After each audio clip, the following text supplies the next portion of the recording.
আসসালামু আলাইকুম এভরিওয়ান। আমি একজন সিলেটি বাঙালি মা। আমি 8 বছর থাকি ফ্যামিলির সাথে লন্ডন থাকি। আমি কারোর মা, আমি কারোর ওয়াইফ, আমি কারোর মেয়ে। আমার সব থেকে বড় পরিচয় আমি একটা সন্তানের মা। একটা মেয়ের শুধু কারোর মেয়ে মা বা বোন এটা তার সব থেকে বড় পরিচয় হইতে পারে না। একটা মেয়ের নিজের একটা আইডেন্টিটি থাকা তার দরকার।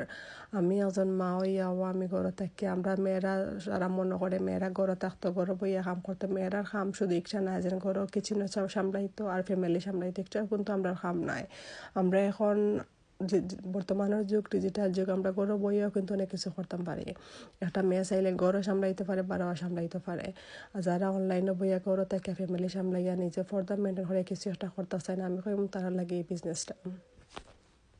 এই বিজনেসটা সম্পূর্ণ হালাল একটা বিজনেস। আপনি আপনার বাচ্চা ইন্তরে ফ্যামিলির সব কিছু টাইম দিয়ে আপনি আপনার ফ্রি টাইমে বিজনেসটা করতে পারবা। এই বিজনেসটা সরকার রেজিস্টার অনুমোদিত, 26টা দেশে 43টা ব্রাঞ্চ আছে। সব বিজনেস সম্পর্কে বিস্তারিত কিছু জানতে হইলে আমার সাথে যোগাযোগ করতে পারেন। আসসালামু আলাইকুম।